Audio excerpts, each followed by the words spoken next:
Okay. I'm Glenn D. Foltz, and this is episode 2 of my podcast. And I'd like to acknowledge my presence on the traditional, ancestral, and unceded territories of the Squamish, Musqueam, and Tsleil-Waututh people. I'm very grateful to be able to live here. I'm an immigrant from India. I came when I was 6 years old, so I've lived the vast majority of my life on these lands and continue to be grateful to be doing so. My guest today is Meharoona Ghani, who is a poet. How's it going, Meharoona? It's going well. Surviving the rain. Yeah, I know. It seems okay with me for fall. Like, I'm like, summer rain, no thank you, but fall rain, it's okay. Yeah, it's okay. It's better than snow, actually. I'm not a snow person. Yeah. I like for snow to be in the local mountains so I can access it whenever I want. Is usually never, but nice to have that option. Yeah. Is there anything you want to say before I ask you? Yeah, I'd like to thank you for inviting me and to have a conversation with you. It's really wonderful. And I'd like to just acknowledge that I'm talking from the traditional unceded territories of the Algonquin peoples, also known as Victoria. And it includes the Esquimalt, Songhees, and the Wasanich nations. And so I'm very honored and humbled to be a part of these lands and to be able to share from here. Thank you. Yes, and thank you for agreeing to do this, being interrogated by me. So Meharoona's been working on a project called Letters to Rumi for several years, at least now that I know of. And so I'm curious about, I've heard about it at different stages, and one question that I haven't asked you about it is, so these are sort of part A and part B, which is why letters, or how did the letters idea come about, and how did the addressee Rumi come about? Sure.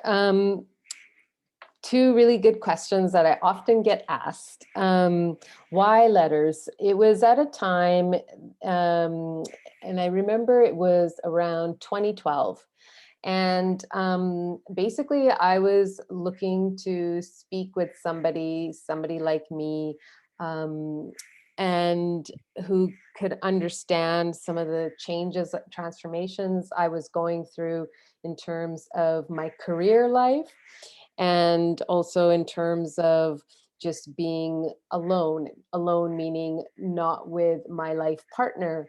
And so I wanted to speak to somebody who could understand my some of the things I was thinking about. And so I was looking for a South Asian, Muslim, Canadian-born counselor, and there was nothing at that time that I could find.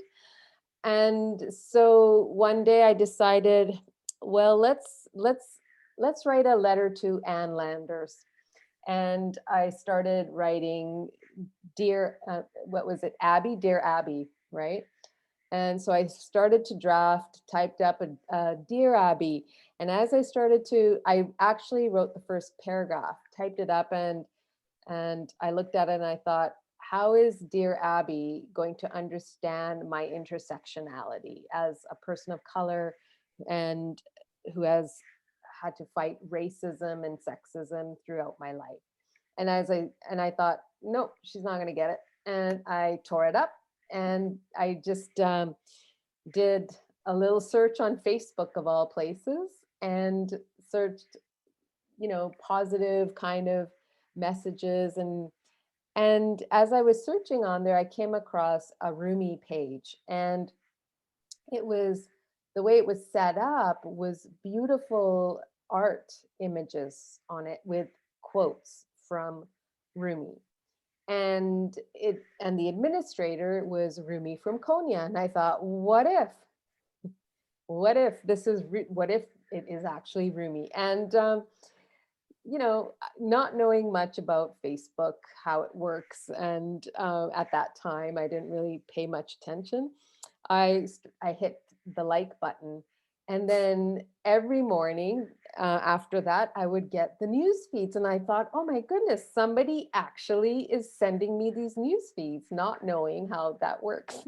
And I believed it. And so what I did was I would take those and repost it onto my own Facebook page. And I started to write letters to Rumi to respond to those quotes. And as I did that, I started to gather a following of people who felt like I was speaking to them.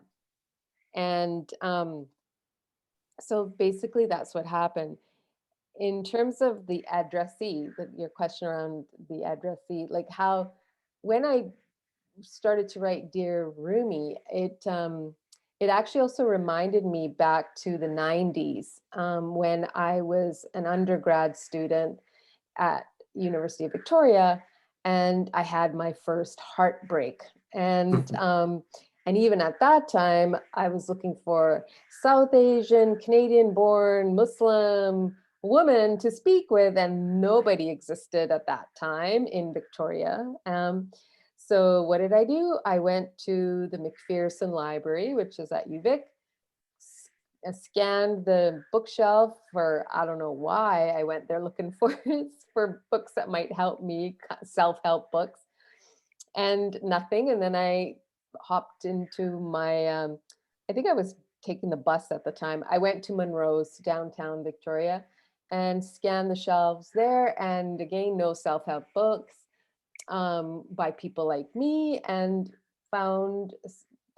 scanned over to the poetry section.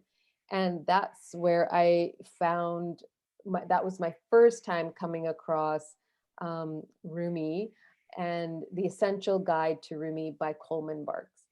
And I opened that up, and I started to read, and there was words about grief and loss and heartbreak and love, and then I discovered the author being Coleman Barks, and I thought, oh, I was looking for a South Asian, remember, a South Asian woman, blah blah blah, and here's Coleman Barks, and I thought, he's white. How is he going to get what I'm going to, but all this stuff in there about heartbreak. And I thought, oh, but this is Rumi, and Rumi might be Muslim. I had no idea who Rumi was.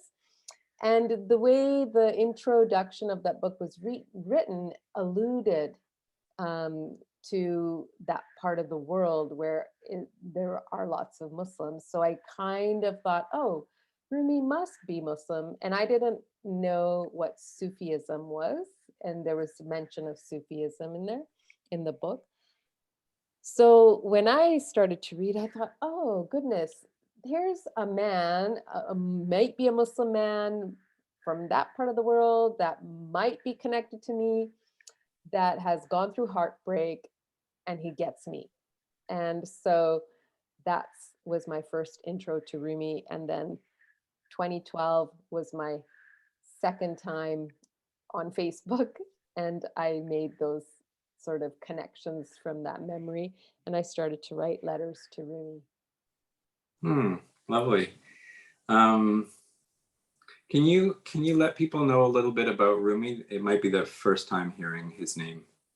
Rumi is, so his full name is Jalaluddin Rumi, and he's known by a few other names. Sometimes Maulana. Maulana is like, it's like a mystic or a quote unquote preacher. He was an imam. Imam is also the kind of the equivalent of a preacher. So the religious leader, spiritual leader of a community, a Muslim community. So he was an imam. He was very well versed in the Quran, which is the equivalent of the Bible, and Quran is the Muslim Bible. He was very well versed and knowledgeable in that. And he was Persian speaking. And he was originally born in a small area close to near Afghanistan. And over time, his parents then migrated and traveled through that part of the world and eventually ended up in Konya near Turkey. And so he would have been around 13th century. Yeah, and so I'm interested in how you talked about your intersectionality earlier. I'm curious about how your intersectionality, your particular, the combination, your gender, your race, how you feel that has meshed with Rumi as you've gotten to know him better. That is, are there places where you feel there's a strong connection, perhaps because both of you connect with Islam? And are there places where you feel less connected with him?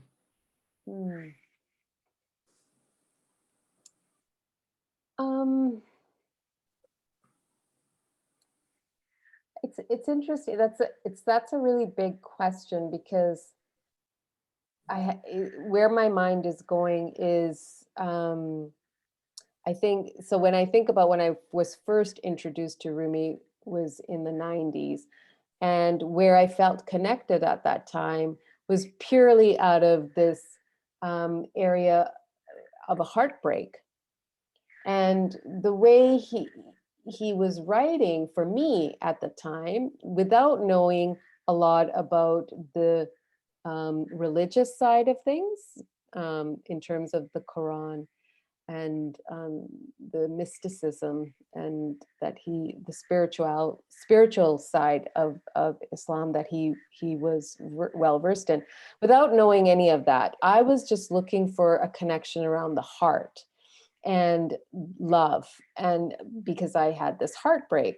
And so, and what he was writing around that was around heartbreak and love, but more so, okay, before I get into that thread, but it was around that context, and so it filled that kind of need that I was looking for, some kind of sense of connection, and just coming to terms with some of the loss I was experiencing. With that said, over time, so that would have been in my 20s. Over time, when in 2012, when I reconnected through Facebook, and then as I started to delve into the writing, in terms of writing the book, I then delved into reading the various English translations of the Quran, and also it took me a long time. So 2012, I was reading some of that, but not as deeply as I have been now. So at 2012, again, there was this connection around love and grief and loss that I was going through, but it, over time and age, there's something more deeper in the quotes I was coming across of Rumi's work.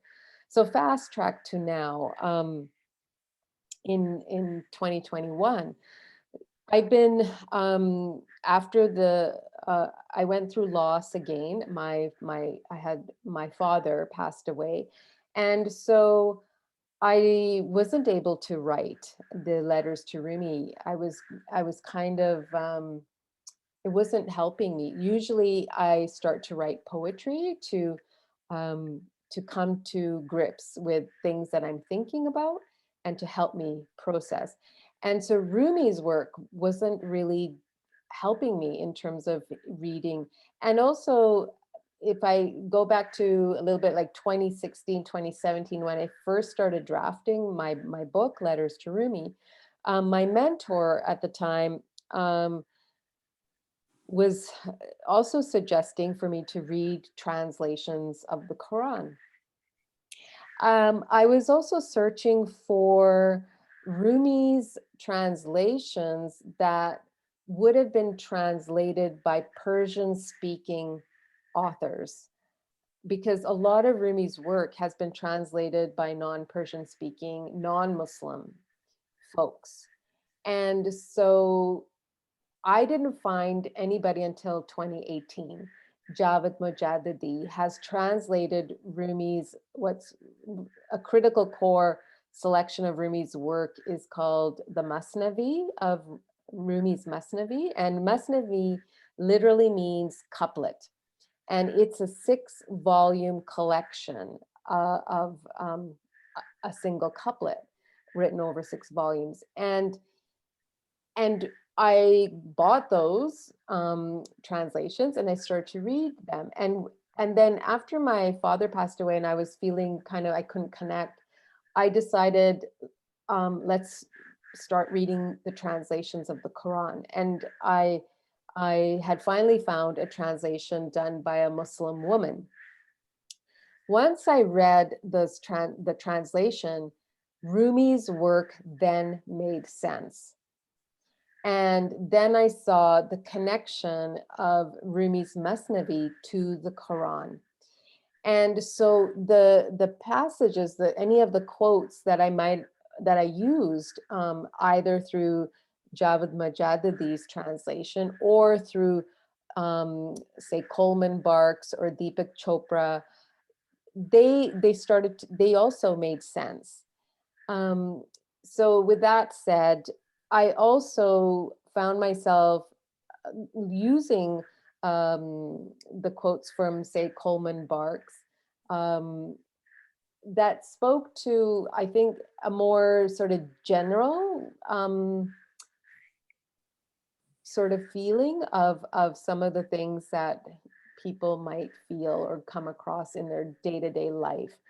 Really, for me, in terms of Letters to Rumi, if I was to be very specific, it was about loss and grief, and how loss, as human beings, there are different moments in time in our life as we're going through a journey that we experience loss.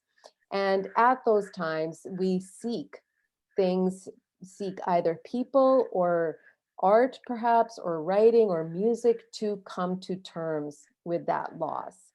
And really, that's what I have been looking for, those kinds of messages through these works. Now, as I delved deeper into the translations and into,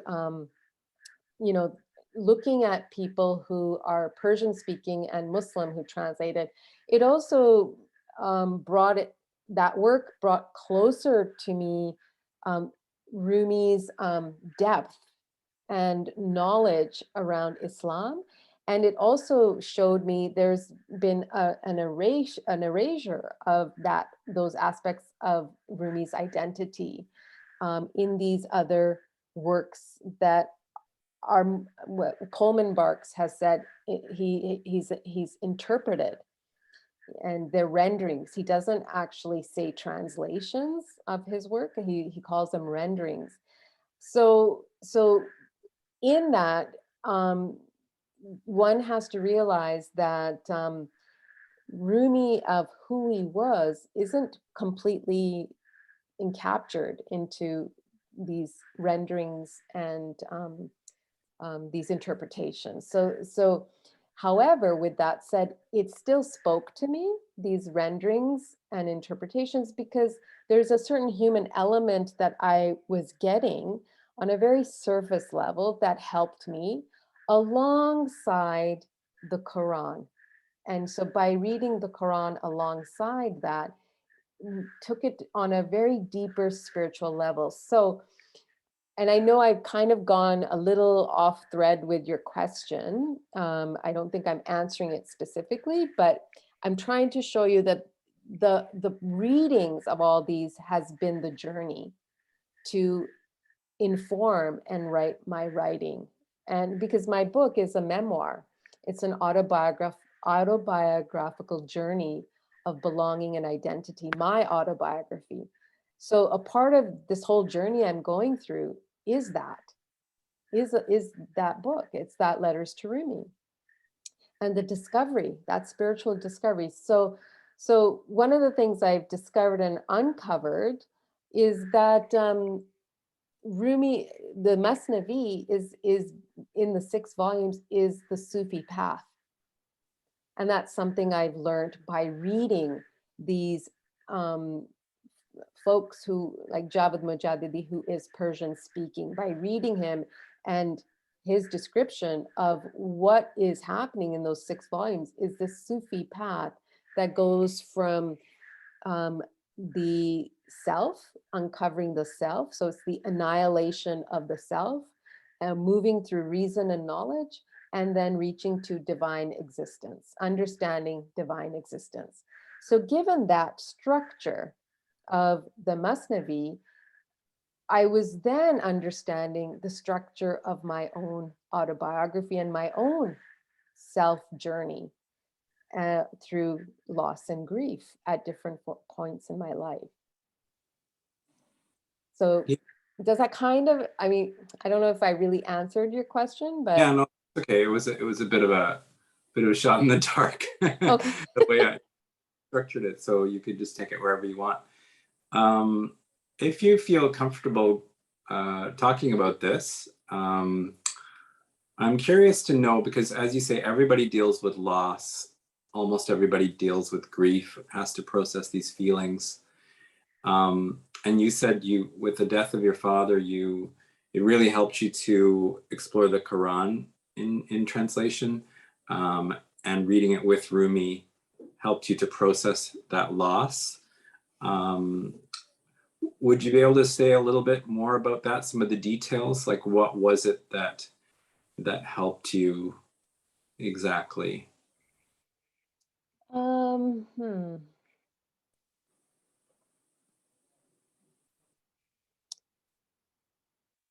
I don't know. I have to think about that. I'm not sure yet.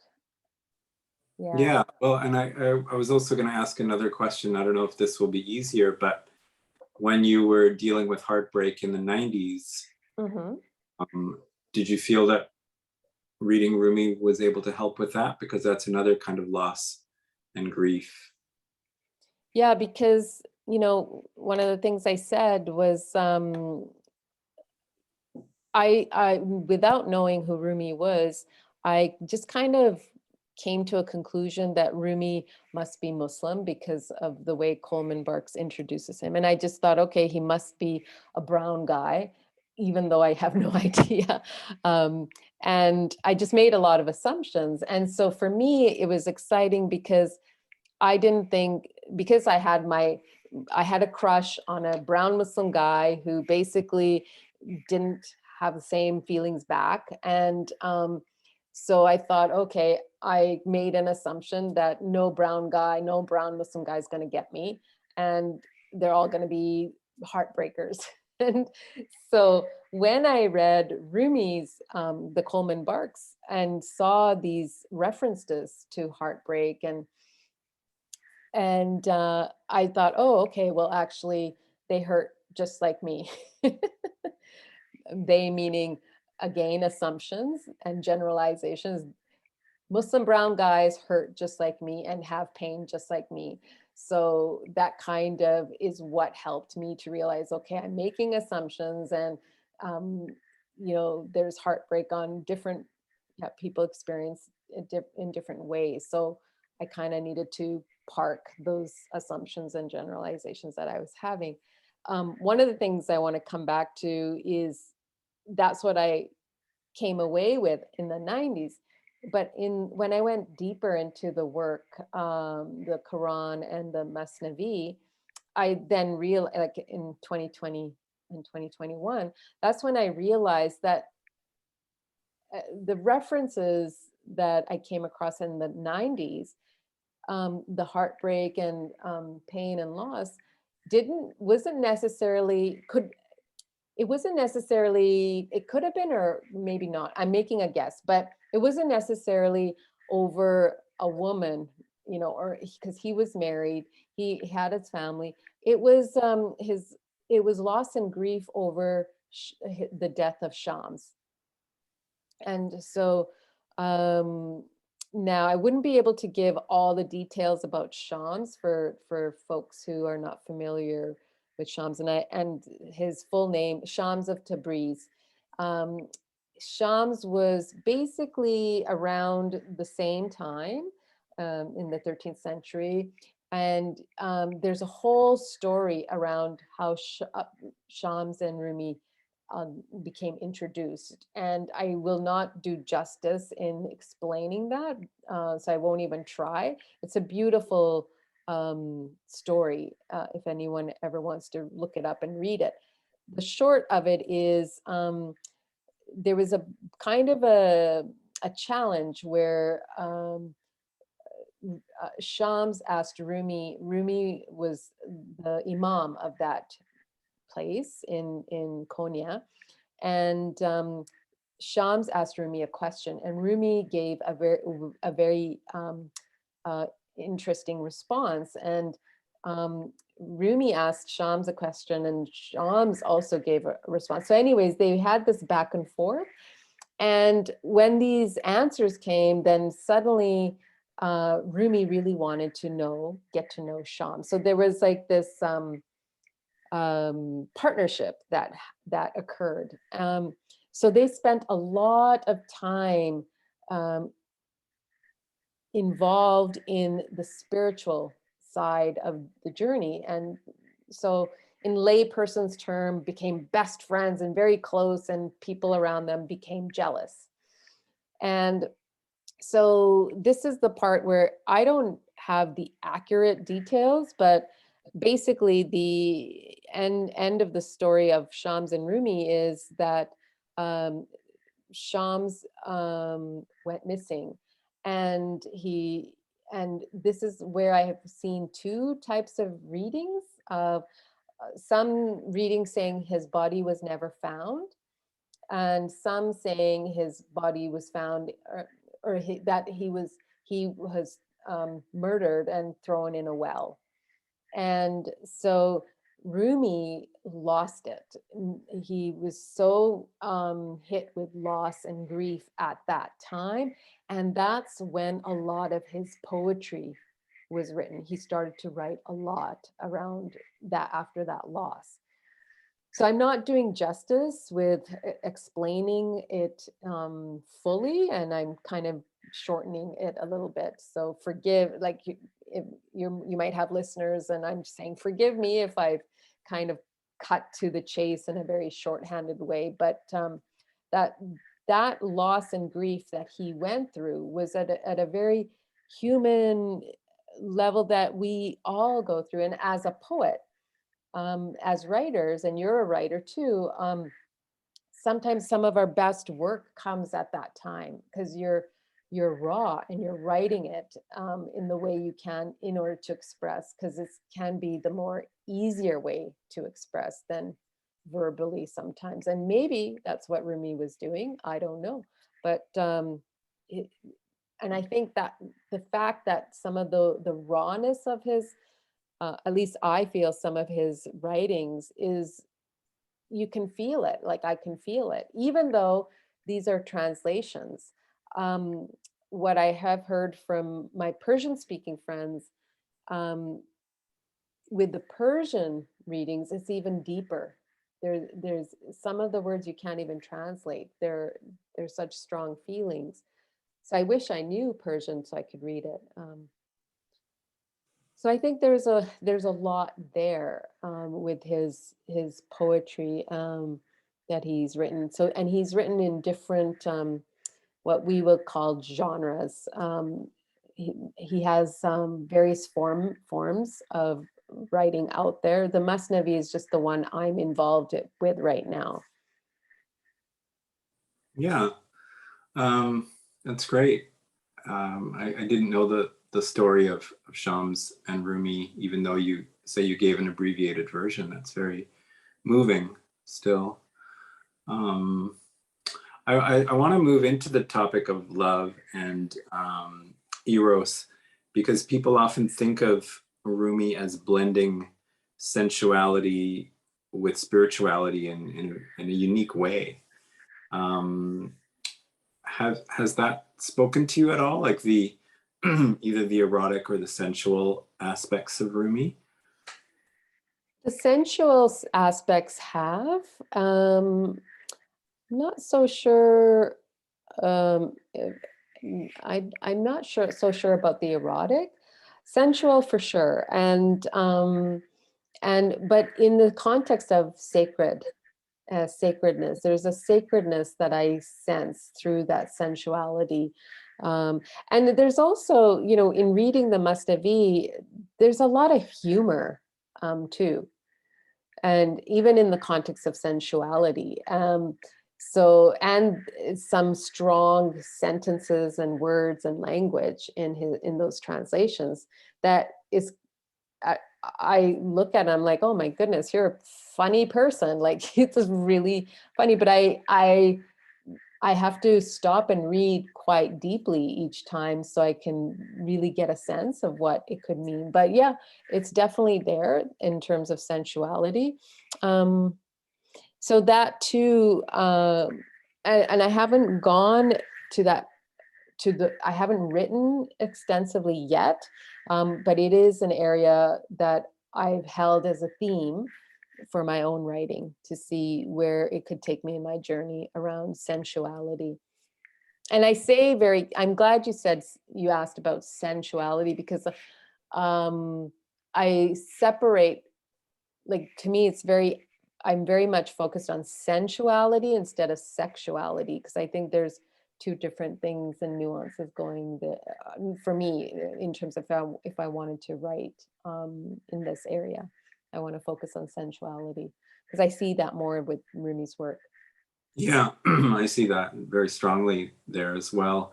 And by that, I mean a kind of alertness and immediacy to the different senses, whether it's visual or sound, textures. And of course, that leads to images, like one of my favorite Rumi quotations, and this will be inexact, but the candle is made to be entirely flame. So beautiful, so evocative. Mm-hmm. And so you mentioned your own writing, and one of the themes in your own writing, I'm curious about, again, this might be too large a question, so just take it wherever you want. But in your own journey as a writer, I take it that journey had been underway, and then you discovered Rumi in the 90s, and then later in 2012, and so on. I'm curious what you were writing about, what was important to you as a writer, and then to what extent that's been shaped by your encounter with Rumi. And for example, have you done any other writing besides letters to Rumi? Or have you, I know it's a massive project, and it's, your way of framing it basically seems to incorporate all of the major themes that are important to you. Yeah. So does that question make sense? I'm curious about these sort of parallel tracks. Mm-hmm. I'm just, yeah, it makes sense. And I think I'm just trying to break it down a little bit. So I have been go ahead. No, I'm just going to say, like, a simple way to ask it would be, what did you write about before Letters to Rumi? Okay. It's so interesting when you, like, for somebody to ask me these questions, because it reminds me of how far I've come. And so I have been writing poetry since I was in grade 3. And if I think about my very first poem, it was called I Am the Spring Breeze. And so I always would write in nature. And meaning I Am the Spring Breeze was written on the side of a hill in our back of our school. And my grade 3 teacher challenged the class to go write a poem. And so we all went out of this yard and wrote it. And I still have it. So This is what it looks like. It's written in calligraphy. This is my grade 3 teacher's handwriting. And so what happened, I brought it back, and so I won the class competition, and she wrote it in, penned it in calligraphy black ink, and framed it and hung it up onto the front of the class. And it just goes, I am the spring breeze. I am the spring breeze who could blow lightly and softly. I touch you gently on the face. I blow on the trees that will whisper. I would blow in your ear and say, I am the spring breeze. That's lovely. It's so innocent. It's funny because it brings together just what we were talking about, right? The sensual, Yeah. And nature, and in that sense, sort of spirituality through nature. Yeah. Yeah. So I would say that's what I would do over, I would write poetry through nature. And as I was growing up, again, I would write, I started keeping a diary. And then my mom discovered my diary one day, and I was like, did you read my diary? Because she came up to me and she's like, if you've got anything to talk about, come and talk to me. I'm like, you read my diary. So I took that diary, and I was born and raised in Golden. And back then, at that time, I don't know if you had it, there was those, it was called burners that were in the backyard. So you could burn your garbage, like papers, usually newspapers and stuff, in the back burner. So I took that diary and I threw it into the back burner, into the fire, and it burned. And after that, I started to write more poetry, because it was through poetry I could hide, and nobody knew if the poem was about me or not. And so I would write about love and crushes and some guy that I might like, and throughout my teens. And then I guess in that too, in my teens, then I started to get really fascinated by death and darkness. And I was in a phase where I wore all black. And my mom said to me, whose funeral are you going to? And so I was writing all these like dark kind of poems all the way into my college days. And then into, none of this was published, other than yearbooks. And then into my early 20s, once so college was in Calgary, and then I moved to Victoria. And one of the first 3 poems that ever got published, I was just looking over at my bookshelf because it's on another bookshelf, was a book, an anthology that was done by Arsenal Press. And it was called Desi-licious. And it was a play on bootylicious. And it was done by 3 people out of Toronto, and Arsenal Press published it. And Desi-licious was pretty much, I believe the subtitle would have been, I want to say, erotic. So there was erotic poetry in that. And the 3 people called themselves the Masala Trois Collective. And again, they were playing up all these ideas around eroticism and sexuality. So that was where my first poems were published, in that anthology. And so it was, from then on, I again still kept writing poetry that was quite sensual, I would say,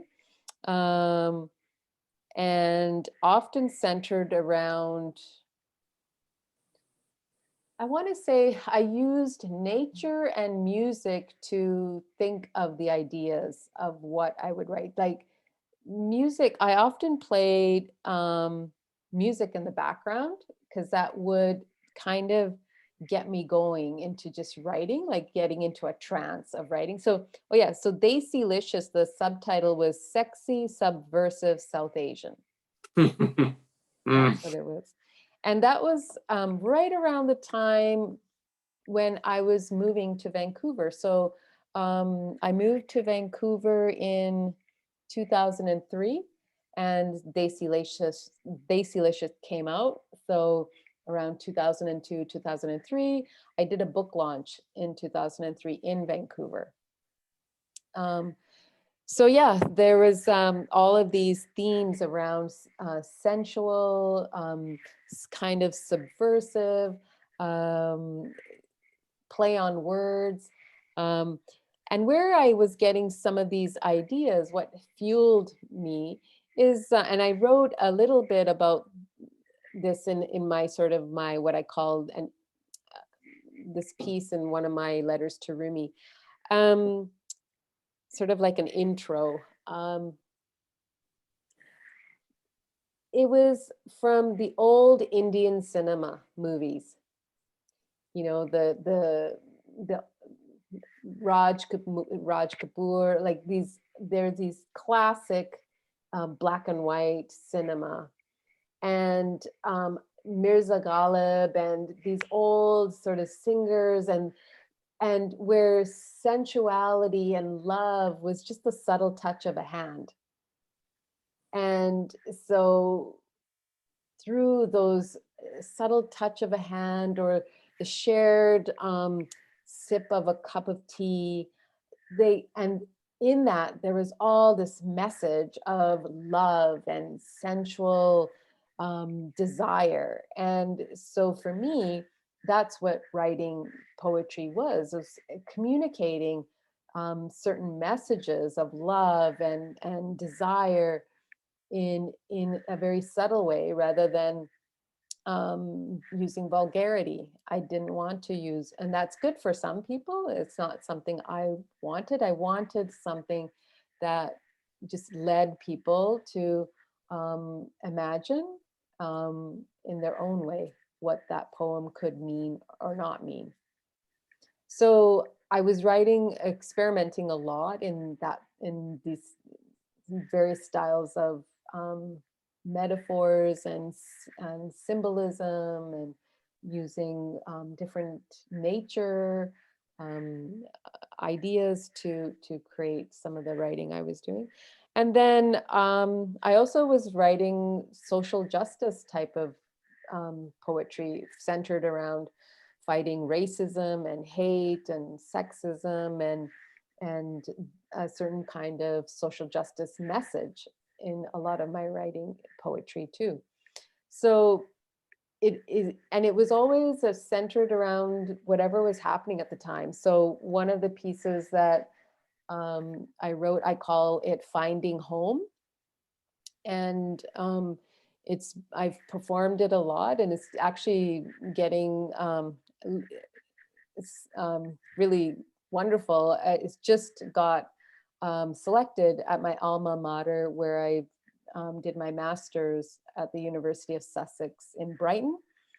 And so they reached out, and I sent forward my poetry, and they selected this piece, and as part of an exhibition, and it's going to go on to Spotify. And so Finding Home, at that time, I wrote it when I was leaving England, leaving Brighton to come back to Canada. I had finished my master's and submitted my thesis, and 9/11 happened. And so Finding Home is about where were we, what we meaning myself and my flatmates. And at the time we were still in Brighton, and myself, one of my flatmates, Mexican, she was Catholic, and another was Buddhist from Taiwan, and the other two were Muslim, one from Morocco and one from Egypt. And we were watching what was going on when those towers fell. And so I've written that poem around what was going on for us. And three of us Muslims saying, hoped that the three of us hoped no Muslim would be blamed for that 9/11. And so that piece is all centered around the context of 9/11 happening. However, there's this whole other sort of play on words of myself being in Brighton and where I had my first kiss, which was in New York. Hmm. And so there's this background to this, the background being 9/11, but the towers, and then the other back story is where I had my first kiss. So all this to say, whenever there was things happening in the world or in the context of wherever I was in Brighton at the time in England, 9/11 happened, we knew that home would never be the same. And so there was all these issues arising. And so that would inform my poetry. And over time, that's what I've always done. Whatever's happening at the time and place, I would write about. Yeah. I'm curious to talk a little bit about home and place. And I want to tie a few threads together because I know you've lived in a few different places. You've lived in Golden, you've lived in Victoria, Vancouver, Brighton. You've visited India, and I'm curious the way that you described yourself, identified yourself at the beginning of our conversation. Being Muslim, being a woman, for example, being in Golden. I think a lot of people in Canada, perhaps especially white Canadians, but I think in general, have started to question the idea of Canada in the light of the growing awareness of the atrocities committed against First Nations people here. So I'm curious I'm making my way towards a question like how have you felt being a Muslim woman born in small town BC, and then growing up in a largely white sort of multicultural environment? I'm sure you can see a lot of progress in terms of people's consciousness since that time. But if you're comfortable talking about different kinds of alienation that you might have felt at different times, examples of racism if you want. But for example, if someone asked me that question about what it means to be Canadian, because I was born in India, it's taken me a long time for me to realize I'm more Indian than Canadian. Canadian is my passport, and I'm very grateful for a lot of the rights and freedoms of living in this nation. But culturally, ethnically, and in terms of my values, I really feel shaped by India. So I sort of want to ask that kind of a question to you. Does that make sense? To what extent do you feel Indian, or do you feel Muslim, or that kind of thing here? Mm-hmm. Yeah, that too is a very a question of evolution, or an answer of evolution that I've gone through. So, okay, being born and raised in Golden, and I'm thinking back because a lot of this is part of my writing with letters to Rumi. So I was 8 years old when myself and my sister, who's is a year younger than me, we were surrounded by a group of white kids, and they interlocked their arms and kept us in the circle in the center and asked us our names. And we were little and we gave our names, and they started to make fun of our names. And then they called us Paki and Hindu, and we had no idea what that meant. And we got free and we ran home, and we asked our parents, what's a Paki, what's a Hindu? And they sat us down and told us what these words meant. And they just told us what Hinduism is. And my dad, he said, Paki, well, he's like, Bak means pure. they gave you a compliment.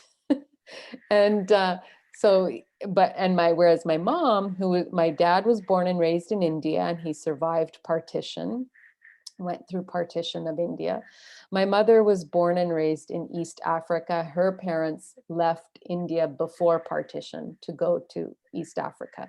So my mom's, whose language included racism, because she saw it and experienced in East Africa, she turned around and said, if any of those white kids ever do that to you again, you call them white monkeys.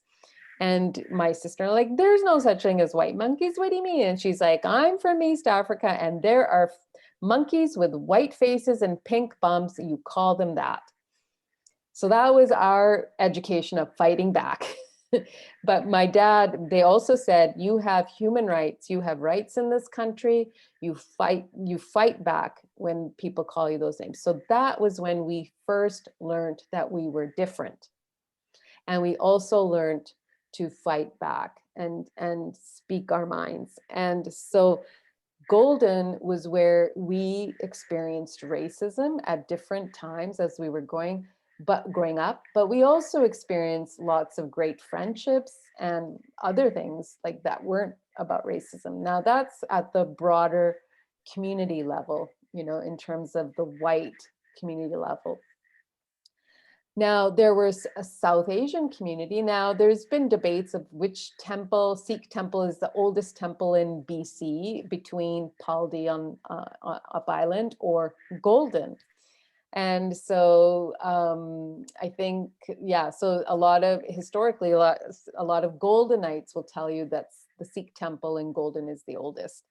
However, so there was a lot of Sikhs in Golden. There was a few Hindu families, and then maybe there was, definitely there were 5 Muslim families, including us. So we meaning my sister, myself, my parents, like we engaged a lot with all the South Asian community. Like my parents were very much about mixing with everyone. So we would go to the Sikh temple, we would mix with Muslims, the Hindus, like whoever, we all mixed with each other. So there wasn't this sort of separation. And we loved being around the South Asian culture because we wanted that because we didn't have it, we missed it. And if we wanted South Asian foods, we would pack up the car and drive to Calgary or Vancouver. And that's where you could get South Asian foods at that time. Not a lot in Vancouver, but Vancouver is far. Calgary was just a 4-hour drive. So that would be our trip to get spices and things like that. So then, again, over time, then I went to Calgary to study, to go to college. And there I threw myself into the Muslim community. And that's when I learned I was different within the Muslim community, meaning there were some South Asian Muslims who would make fun of me speaking Punjabi and say I sounded like a Sikh. And that's when I saw this sort of, what's the word, like this, I guess, attention or another form of discrimination based on basically partition. So the Pakistanis would be kind of together and the Indian Muslims would be kind of together. And then you could go deeper to Bangladeshis and, all the various divides that happened in India as a result of partition.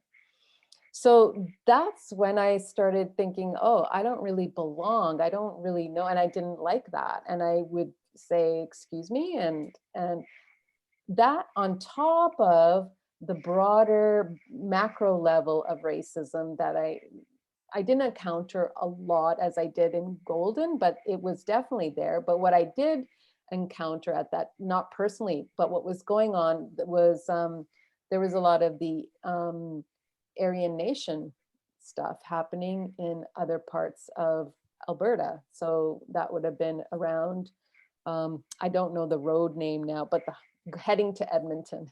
There were smaller communities, and there was that going on, and a lot of anti-Jewish sentiments happening around that time.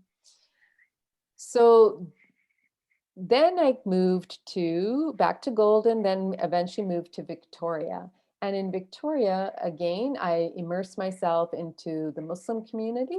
And again, I saw various forms of discrimination based on what I call historically as a result of colonization and as a result of various partition and divides that have happened in the subcontinent, South Asian subcontinent. And that played out in various community functions that I was involved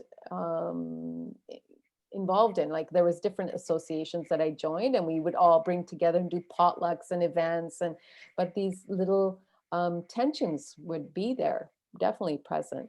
That along with, I noticed a lot with caste and class and status, these forms of discrimination. So then I panned out into getting involved with the Hindu community, the Sikh community, the Buddhist, like all kinds of faith, because I believe very much in intercultural, interfaith.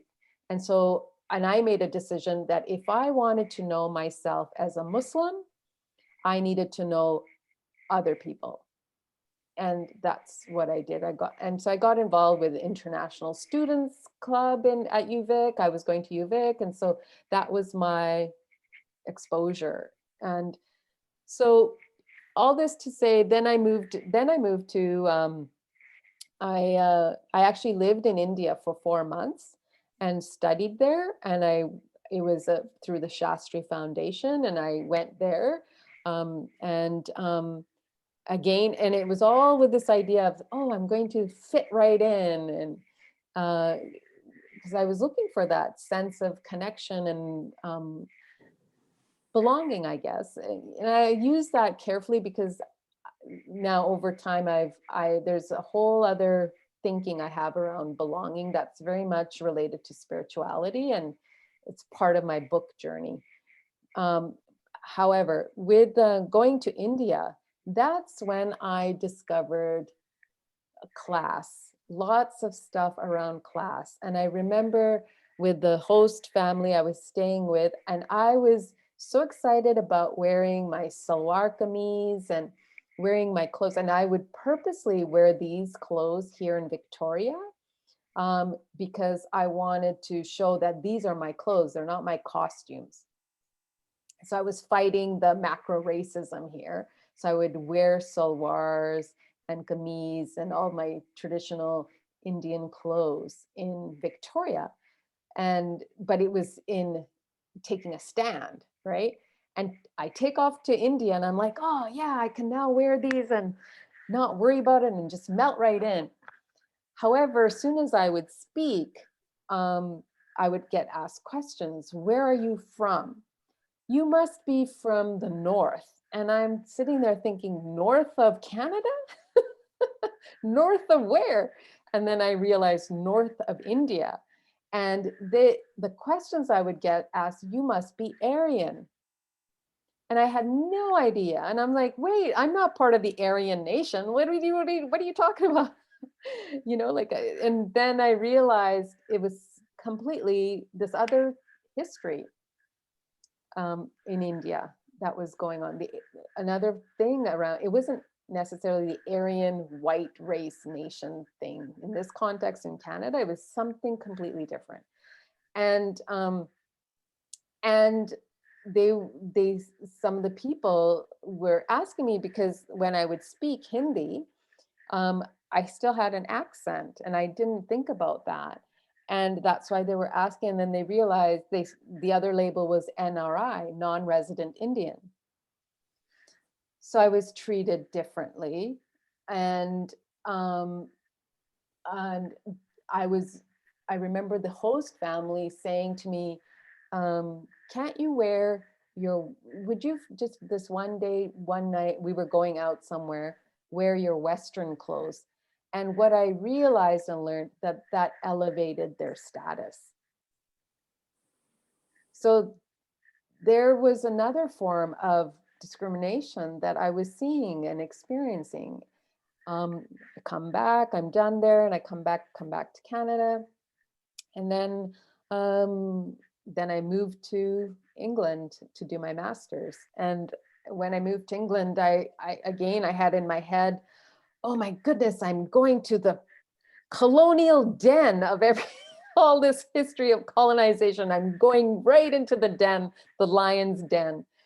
And there, I got involved with, it was called a Black Students Association on campus at University of Sussex. And I discovered the labeled terminology Black was for people of color. And when I went to their first meeting and I said, oh, I'm looking for, people of color, South Asian. And they're like, yeah, Black. I'm like, really? So there was a whole other new thing I learned there. And along with interacting with all kinds of international students from all parts of the world. So it was a wonderful experience. And then I moved to Vancouver. And when I moved to Vancouver, I purposely did not involve into any one ethnic group or any one religious group because I believed so much in interfaith and intercultural or pluralistic kind of communities. And so, because I learned by this time, there's all these dynamics of various forms of discrimination that everybody carries. And that became a part of my writing, but also a part of my career, my work in terms of diversity and inclusion work that I do. And all through that has been within the communities I was involved with and seeing that there was this complete lack of awareness and around Indigenous history and Indigenous peoples on these lands. So by the various people I encountered, including new immigrants and immigrants who had been living here for 30, 40 years, not realizing all the Indigenous history, including myself, not learning about that in detail when I was going to school, elementary or high school in Golden. And I remember going back to Golden for one of my class reunions. And actually, it wasn't even class reunion, it was a work related thing. And I was doing a talk around multiculturalism and racism because one of my career hats was in that field. And I remember a Métis woman stood up because I talked about my experience of racism in Golden. And this Métis woman who had done the welcome, she stood up and she opened her arms and she said, "Welcome home." And she hugged me. And I just started to cry because I was there representing the organization I was working with and talking about this. And then another man, a Métis man, stood up and he said, "Is your dad so-and-so?" And he said, "I worked with your dad." And he told me his story. And that's when I realized, oh my goodness, I came home and I called my sister. I was like, who were the Indigenous people in our class? Like, did we know? And then she's like, yeah, remember so-and-so, they were Métis, remember? And that's years later, I was in my 30s, and that's when I learned.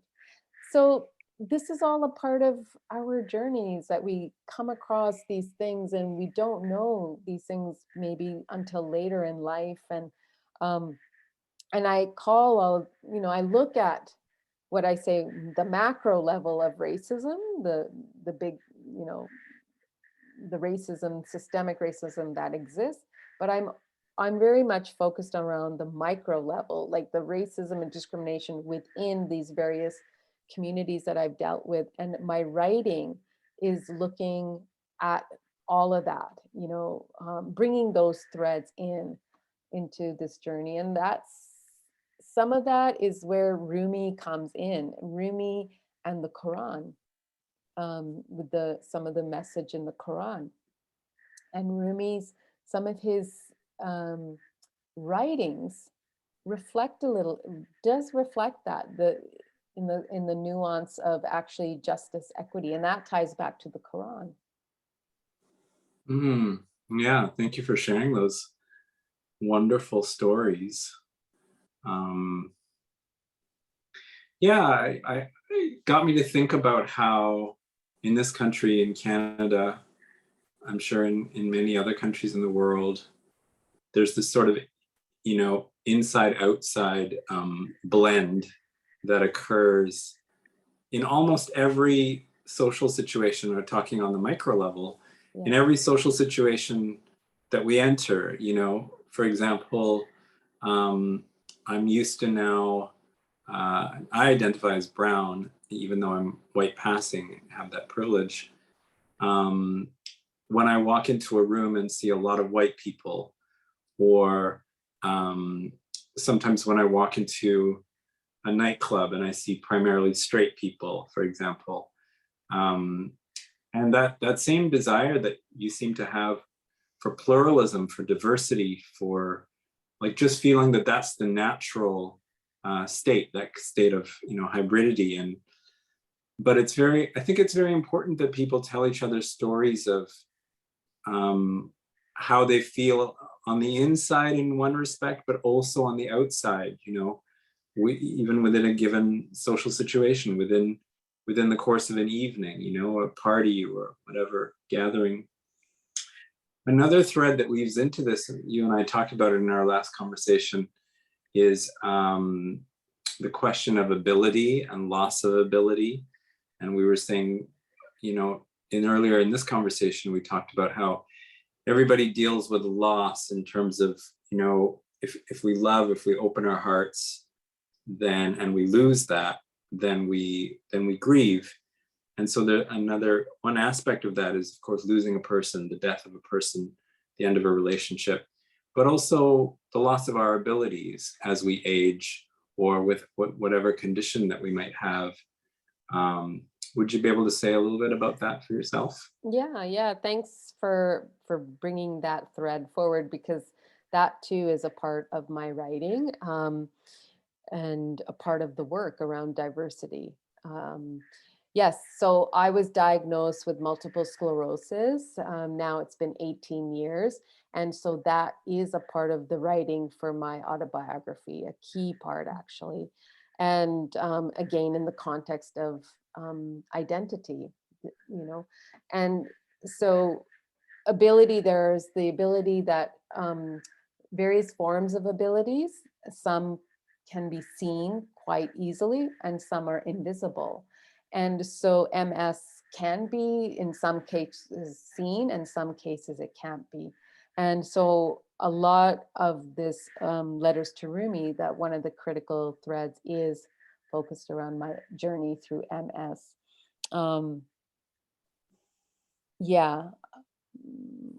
What else I just was wanting to come back to what you just said about inside and outside at every social level. That's so true, right? It's in the context of work, it's in the context of personal, it's in the context of home, it's in the context of community. No matter where you are, there is always the inside outside. And that too, along with hybridity, when I think about intersectionality, hybridity of identity, all of that ties into what does that actually mean for different people. So why I'm saying that is part of that is accessibility and ability, right? So some might not. The thing that I'm learning, and this is something I spoke recently at a conference on, a global conference on disability and Islam, that I am a able-bodied person learning to be disabled. And so what I mean by that, and I don't mean this in any negative way, is that quote unquote, I was normal, whatever normal is, normal meaning I could walk, hike, and skate and ride a bike And now my walking is limited down to, 2 blocks. And so that's why I say I'm an able-bodied person learning to be disabled. So what does that mean? How do I navigate? Where is is there a bench in that 2 block radius that I'm going to walk if I need to sit and rest? I look on the what is it, the Google Maps, that you can look and see the live street and stuff.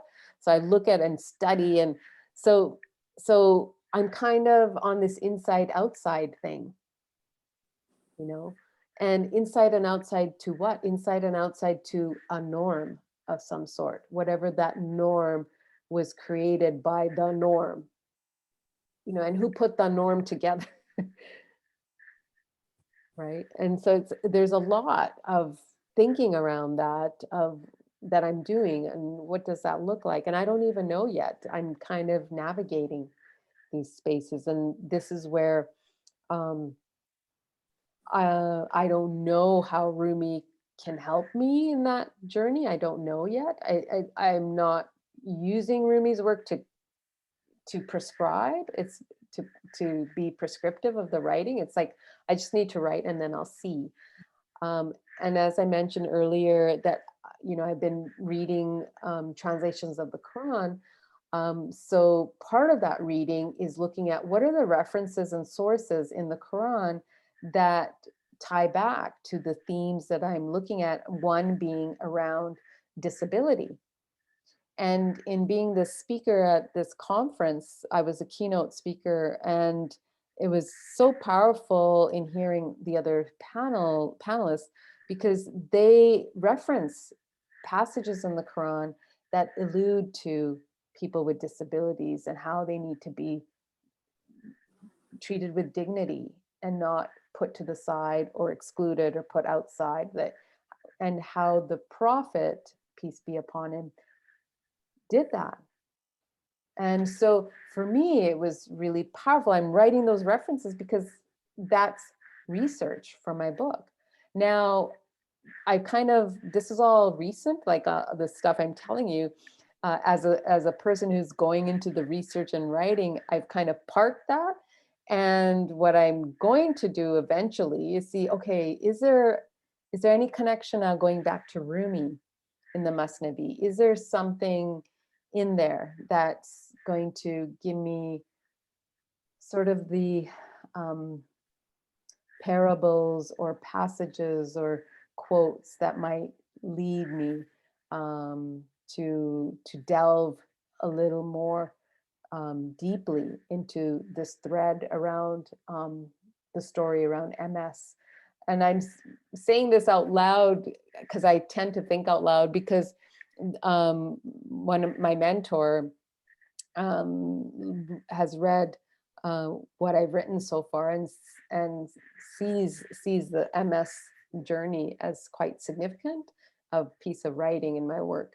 So that was just like 2 months ago, and I haven't written more yet. So because I'm still kind of letting it gel and process and see where it'll take me. And yeah, so finding those references was quite important, and writing about the abilities and around the MS is important for me to do, because again, I don't think there's enough writing around people with disabilities from a South Asian Muslim perspective. And yeah, I think it's fair for me to say I don't think there's a lot out there from a South Asian Muslim perspective. Yeah.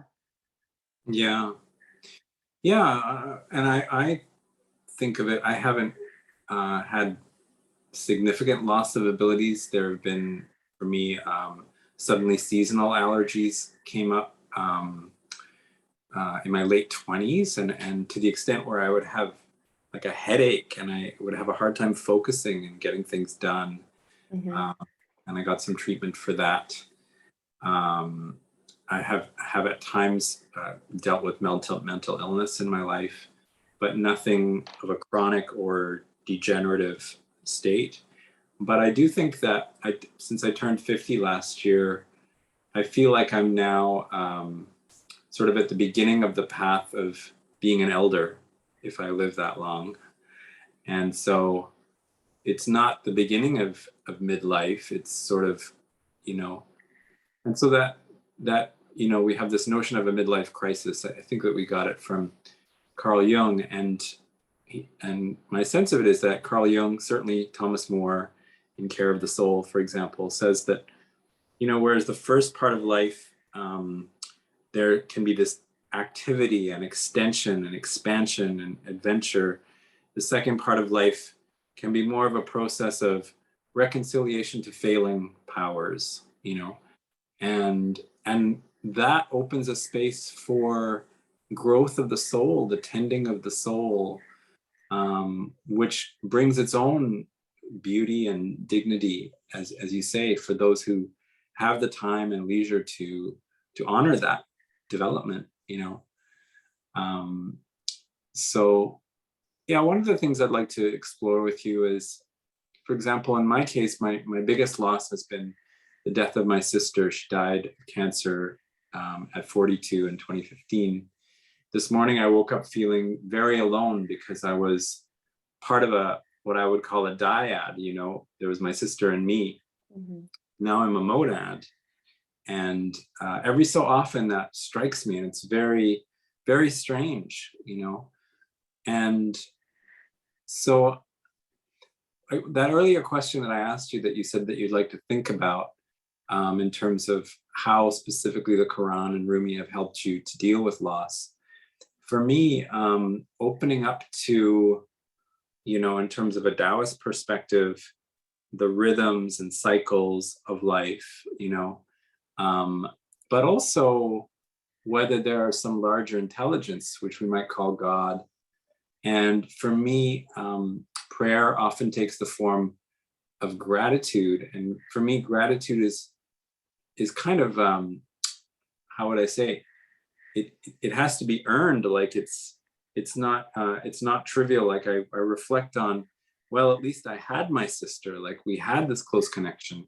And a lot of people don't have that with siblings, So I'm wondering for you, if you feel comfortable talking about whether there's some kind of prayer relationship of prayer, or, it would be, one can't just say, well, to me, it's not entirely satisfying if someone says, well, it was God's will that your sister die at 42. Well, fair enough, but where does that leave me? How do I integrate that into my being, And so that relationship to God, where we can have a dialogue with God, write letters to God, to assimilate ourselves to the reality of loss.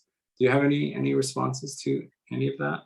Yeah, definitely. So when I I was mentioning when I went through my loss, and because I couldn't write, I decided, let's start reading the Quran. And part of that was also meditation. And there's the Muslim prayer way of praying, but I would do that. But I was also just meditating. So meaning, I believe quite strongly in meditation. And so when I go through these moments, there's always been the situation for me that for some reason, so we might say, is it a divine intervention, or I don't know, maybe it's an angel. I always get woken up at 3 a.m. And so in Hinduism and in Buddhism, in so many traditions, the most powerful time is around 3 a.m. to 6 a.m. for meditation. So I'd always wake up at that time, and and if I couldn't fall asleep, I would just meditate, or I would do my prayers. And at that time, that's when I just be in silence, close my eyes. And so and I would just, I don't know there isn't really the language to say what it is, but other than a fleeting thought or fleeting words would come to me. And I would look at those as some kind of answer to whatever question or whatever I was dealing with. Because at those times, I'm praying for courage, for strength to get through whatever I'm going through, or to give me some kind of growth or direction. So, I was going through the loss, and also I had a very significant MS attack that I was dealing with, and I had to make decisions on medication that I wasn't doing any MS medication for 18 years, and I now because of the attack was making decisions around that. And I remember that that's when I was really praying really hard. And the two words that came to me were accept and choice. Now, people might think of different ways of what that could mean. I have no idea. But for me, it was a message that they're to accept where, all the different things I was going through, that I needed to accept the losses and loss of body, loss of my father, and accept. And now look at the choices that are brought forward and what I can do with those choices. And that brought me a sense of peace now, and to find a way forward. And as I was, also through meditation was very key and has always been key. At the same time, I'm reading these translations of the Quran. I'm reading Karen Armstrong's books because she's done a lot of writings around various religions. I was reading her books. Anyways, with the translation of the Quran, and how, coming back to that earlier question, the key message I learned, that the Quran's key message is around, it has many messages, but the key that came for me, the key purpose for people is around justice, equity, and humanity. And as soon as I saw that, I thought, okay, now my life, everything just made sense of why I was doing diversity work. I'd been doing all my life. For 25 plus years, I've been doing diversity and fighting racism. That work suddenly clicked because it was around justice, equity, and humanity.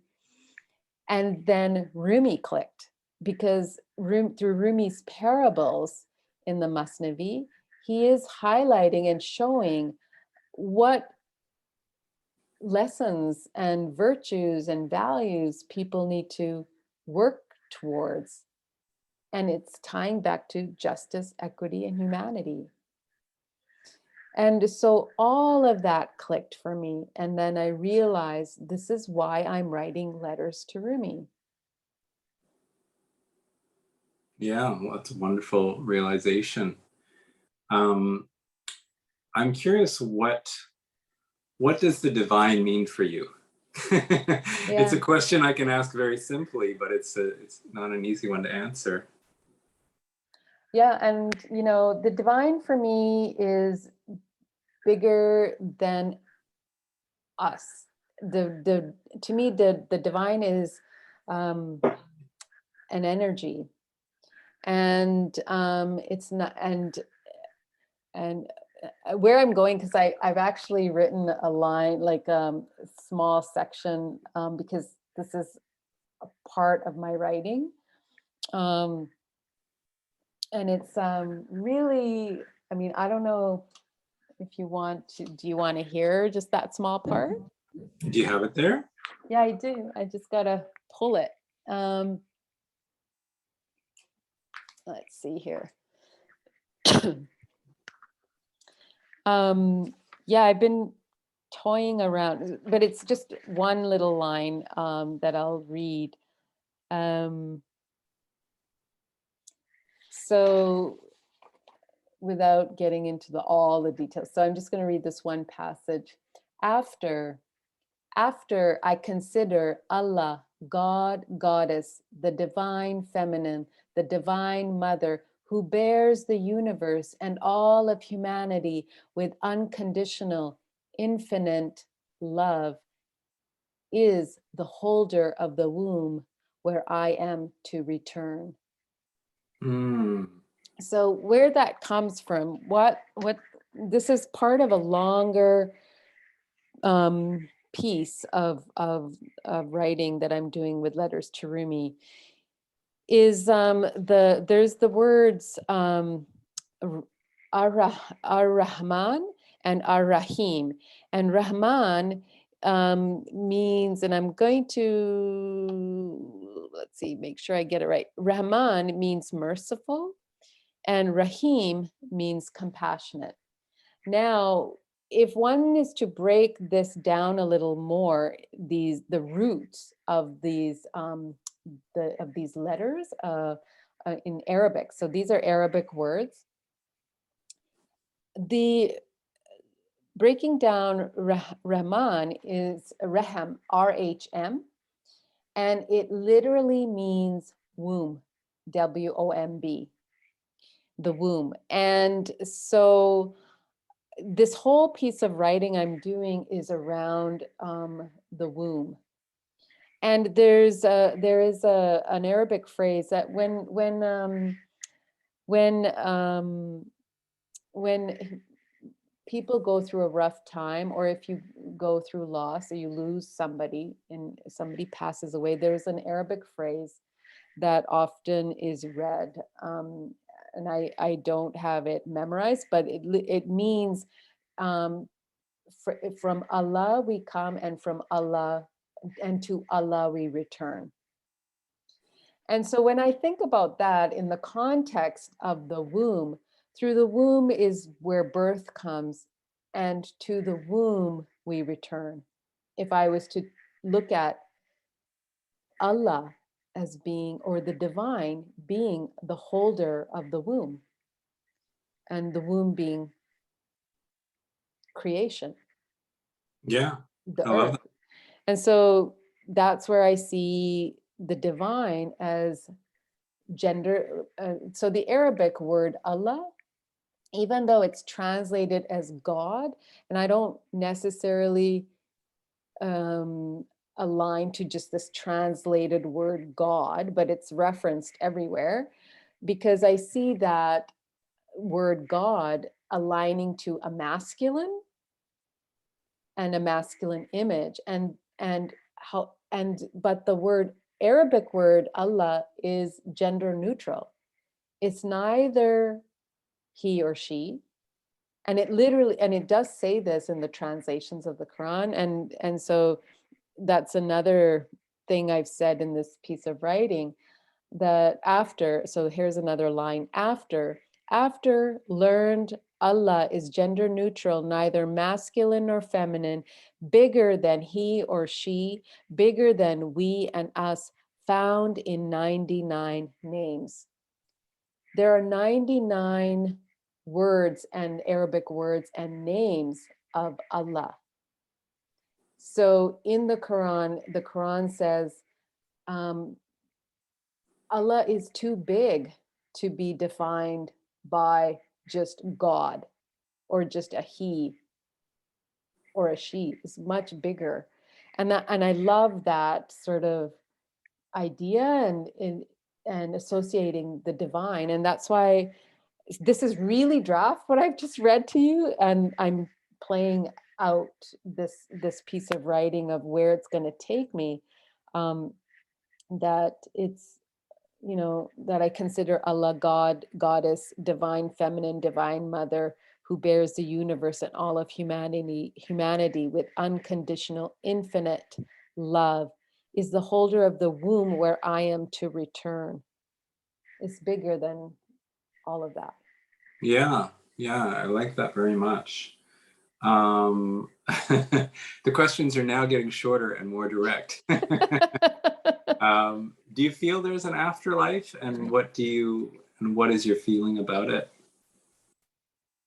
Well, I guess it depends on how you define afterlife. I feel that I believe that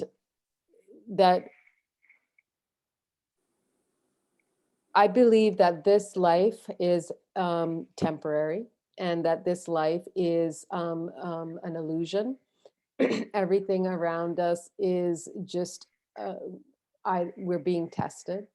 I and we need to fulfill certain obligations and certain. I believe very strongly in the Quran, and I believe that after I die, there is a life. Like, but I don't know if like there is. Let's just say, yeah, there is an afterlife, but it's a different type of afterlife. Like not knowing what you might mean by afterlife. So there is a life after we die, and I believe that I will be judged, and I believe that I believe in the message of the Quran. So I will be judged to either hell or heaven, and so to me that is what the afterlife is, that judgment. And so that all comes back down to justice, equity, and humanity. How do I ensure that, if that's the message that's been given in the Quran to me, how do I ensure that I continue to practice that in this life?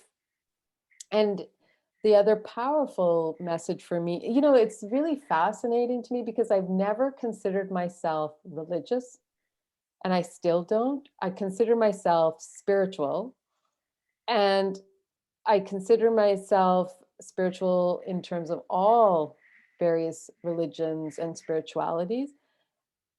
And I'm saying this, but as I've been reading these translations, I'm so getting so much more into it. That's actually making me quite excited. Um, so when I read some of the beautiful passages in the Quran, it's actually and I don't know the Arabic, and I wish I did, but translations are just as good. And when I'm reading it, there's just so much beauty I'm reading, and it's quite poetic. Um, and it's quite clear for me, it's quite clear in there about the divine has given us everything. The earth is here, the planet is here. We were given a role to take care of it, to be stewards of this planet, and we are not. And so I don't blame the divine for anything, actually. I blame humanity.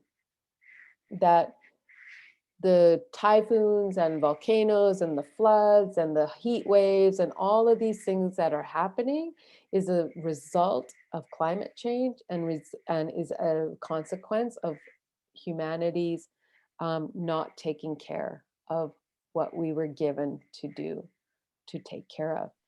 Um, so as a result of all those things, we are going to die, and we all know this. Everybody knows this. Like, we're going to die at some point. And what we don't know is what's going to happen after. Some don't believe in afterlife, and some do. And I do believe in that there is an afterlife.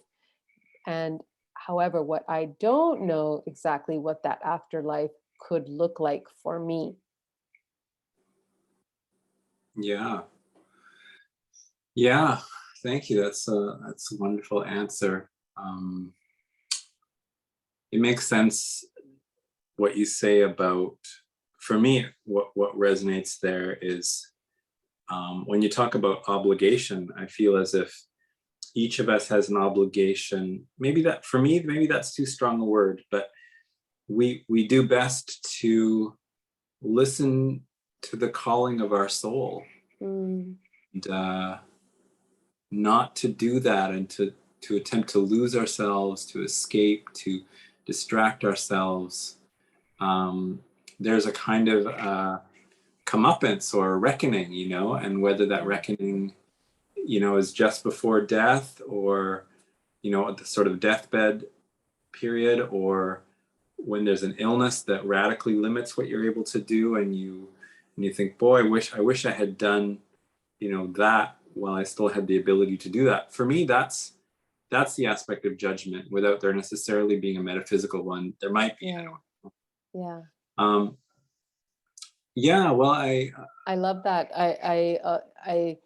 Yeah, I think obligation too is a strong word. It just came out, but I like this idea of what you said, the calling and the soul, and yeah, yeah, yeah. Well, remember we were having that conversation, and I said I appreciate your simplicity. I don't think of you as complicated.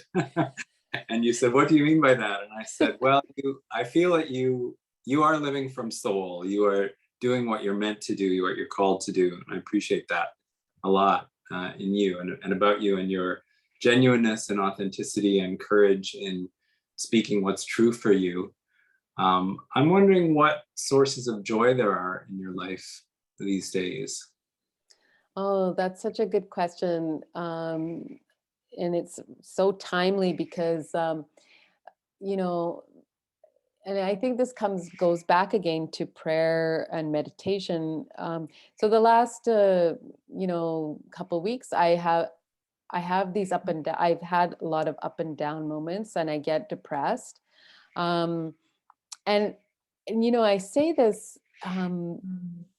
Thinking also about various friends I've been talking to and who have also been feeling it too. And I'm wondering if it's because of the state of the world right now that we're all in with the pandemic. And um, so my because of all those things I had been feeling, and I remember saying to another creative artist friend, um, that something in me feels that something inside me, there's something that feels dead, and something has died, and I don't know yet what that is. And why I say that is because, so as you know, I do readings, and I've been doing poetry readings through this platform of Zoom. And a couple of people who have been on panels with me said, "Oh, you sounded monotone, or there's something missing, and this certain." I was like, "Yeah, it's this platform of Zoom. I'm not feeling the body energy of an audience, and that gets a rise, and then it brings the passion out." Um, and I said, "Yeah, and there's something is dead in me." And I talked to a few creative people, and they felt this. And so what I decided to do was to bring some joy back is I do gratitudes. I try to do daily, but I go into weekly gratitudes. So I think about the week and what are some top three things that I'm grateful for. And each time some fleeting moment of negativity that comes through, I try to change it into using a positive language. So for example, like sometimes things all happen at once. My car, there's an oil leak, and I have to now get it serviced, and it's going to cost a big chunk of money. But car prices are so high, I can't get a new used car because I can't afford it. So I kind of got all depressed around that. I'm like, and on top of it, I've got some things I need to fix in my home. And then I said to myself, okay, let's turn it around. And thank goodness that I discovered this car issue now, and I wasn't broken down in the car on the side of the road. Okay, thank goodness I even have a car, because some people don't, and being physically challenged, I need the car to get around. So thank goodness I have that, and thank goodness I have a home. I have a roof over my head. I have food. I have clothing. I have a shelter. So that's what I did to shift my thinking, and doing writing these gratitude sort of prompts. And I do that on Facebook quite a bit. I just do my gratitude posts on Facebook, and then I have different people who follow me around. around that, and then tell me they like it and they miss that if I haven't done it for a while. And then I researched YouTube quite a bit to find some um, just to have playing just as I'm going falling asleep, because I kind of think if I can play something and it gets right into my brain, like into my subconscious. um Wayne Dyer has some wonderful meditation um short YouTube things. And there's also something that's focused on waking up positive, and just these things playing in the background and gets me to sleep. And then I have this idea that that plants a seed in my head. Yeah, cool. So those bring me joy, actually. And then I wake up feeling happy, and that brings me joy, actually. I like that. I like to think through those positive things. And I'm not saying that um, that negative is a bad thing. It reminds me to, rather than getting stuck in the negative and being in that place of depression and crying lots, then to be able to accept it and say, okay, I recognize you, negative fleeting thought. Thank you for coming. Now I'm going to play this positive clip. Yeah, yeah. And I think Rumi says something like that, there you are, sadness, welcome sadness into your home, Oh yeah, the guest house. Yeah. Yeah, yeah. Yeah, I mean, the mental illness that I've mainly struggled with is depression. I've had two major episodes of depression. And one of the things that I've learned recently, the last episode was about 4 years ago. One of the things that I've learned recently was that there are periods of melancholy, and sadness, and we don't have enough words, to describe these different shades and passages that we move through. So, for example, this weekend with all the rain, perhaps the rain was affecting it to some extent, but I felt this deep sadness, and this morning I felt the loss of my sister. Mm-hmm. But one of the advantages for me of getting older is you get some larger perspective on all of the currents that you move through, right? The emotional currents. And I don't want to say roller coaster because that's, I associate that more with youth, Mm-hmm. the wildness of the roller coaster, which felt so chaotic. Mm-hmm. But now it's often these different currents that come through and pass through, and they really can feel so debilitating. And that's the thing, when you're in that state, you don't know when it's going to end. Yeah. And you don't know if it's going to end, especially if you've dealt with depression before. You don't know how long it's going to extend, right? So yeah, I think it's really important for people to know where to go, whether it's certain clips on YouTube or walks in nature or pieces of music. Because as you say, we're continuing to live in this very disconnected state that's gradually coming back. And there's so many things, we've been a year and a half, we've developed habits, ways of dealing with this isolation, and it's sometimes hard for us to get back and feeling comfortable in social space, even though things are slowly opening up.